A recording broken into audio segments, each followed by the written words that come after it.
When disaster strikes, the Red Cross of Eastern Kentucky is only a call away, and they're looking for some helping hands. Now you can get involved.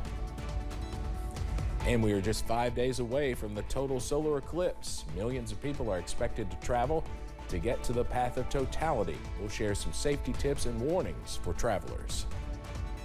Plus, we are tracking some rain and snow showers through Friday. Timing those out as Mountain News First at 4 continues. Mountain News First at 4 continues. Yesterday's weather had many people planning for a potential disaster, but one group in Eastern Kentucky is always planning, and they could use your help. WYMT's Buddy Forbes has more from the region's Red Cross representatives. American Red Cross hosted a lunch and learn in Prestonsburg, inviting the community to learn more about its mission and how people can get involved. From responding to disasters to working with crisis prevention and community outreach, American Red Cross's Eastern Kentucky chapter is always a call away. Workers say the communities they serve, especially in the event of a disaster, often require the power of volunteers. So they want to remind the region there is always a need for helping hands. And we're doing it because we feel like that it just needs to bring awareness, more awareness to the community about what the Red Cross does. Representatives say there are currently a small number of volunteers in Eastern Kentucky, but their impact is mighty, and they are just looking to add a few more faces. In Floyd County, Buddy Forbes, WYMT Mountain News. The event included informational presentations about what the organization is doing here in the mountains. We'll have more from the Lunch and Learn coming up tonight at 6. Dozens of homes were damaged by strong winds in parts of southern Kentucky Tuesday. Officials in Whitley County say they started getting lots of phone calls of trees down and damage after 7 o'clock last night. They say the storm only lasted a matter of seconds, but it left a lot of damage behind, and the cleanup is underway in the Bee Creek area near Laurel Lake. Some homes will be classified as destroyed. Others only had shingles missing. People say the storm system was very quick and violent, and it left very costly damage. The tree estimate is $25,000. So the roof and everything, we don't know. We're waiting on the adjusters. Somewhere, another, 20, 30,000. Officials say they did not have any reports of injuries.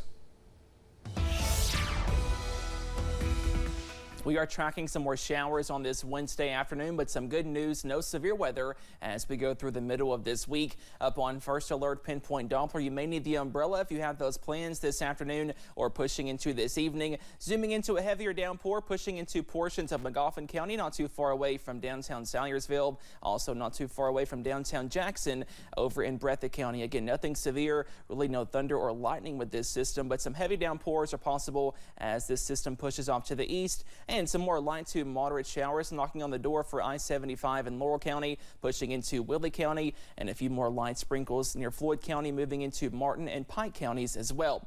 Notice as we zoom out, we are tracking this strong area of low pressure close to Chicago, and that spin in the atmosphere will continue, pushing in some more cooler air, also some more moisture as we go through tonight, also tomorrow and on Friday. So we stay unsettled at times, and those highs today are much cooler, most of us in the upper 40s to lower 50s. And that cool down continues as we go into tonight. And most of us see lows in the middle to upper 30s, possibly a few snow showers or snow flurries. More details on that coming up in just a little bit. Steve?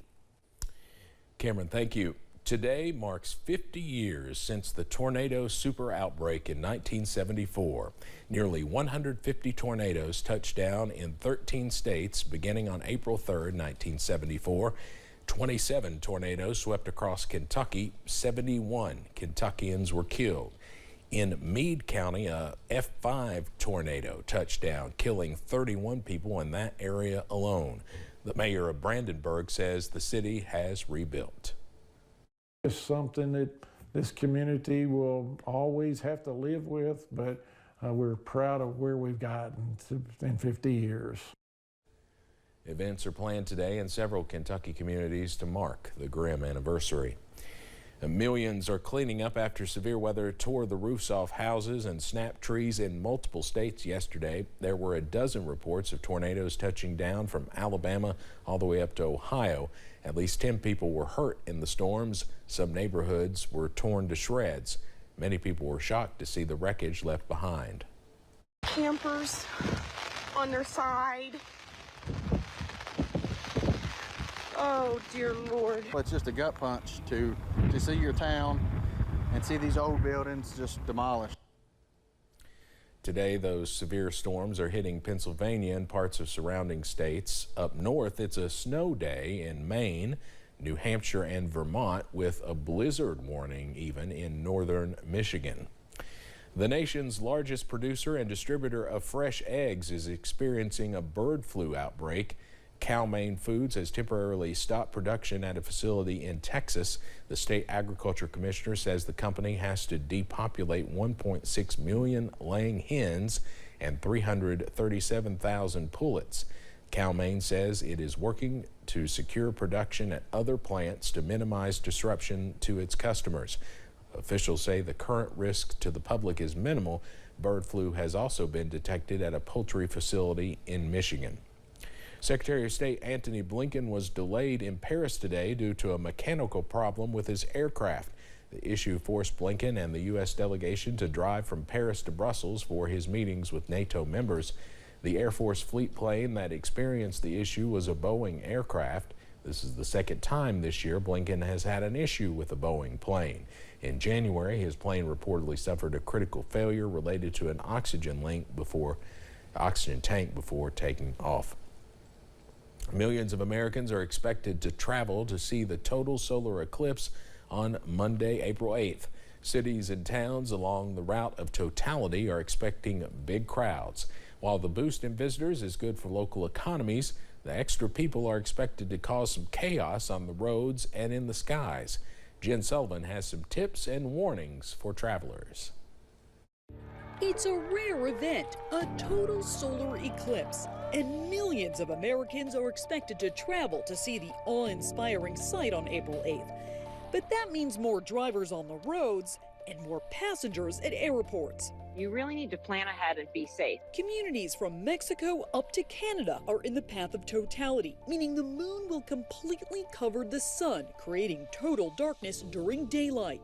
Some areas like Western New York are expecting 1 million visitors. Elizabeth Carey with AAA has several tips for drivers, like navigating the old-fashioned way with a map, especially if you're traveling in less populated areas. In a very rural area, you're talking about wilderness with no cell service. AAA also recommends drivers don't try and watch the eclipse while driving. Have your headlights on.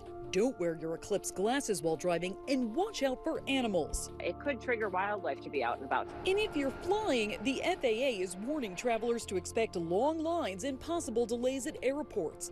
Monday's eclipse falls during the busy spring break travel season. The FAA says they're expecting more than 46,000 flights the day after the eclipse. For Consumer Watch, I'm Jen Sullivan. Now, the next total solar eclipse visible in parts of the contiguous United States won't be until August 23rd, 2044. Coming up on First at 4, artificial intelligence can be helpful when it comes to computer coding, but when it comes to music, a large number of artists say no way. The push to keep AI out of songs. Plus, we stay unsettled at times through Friday thanks to this low pressure system. Those details coming up after this break.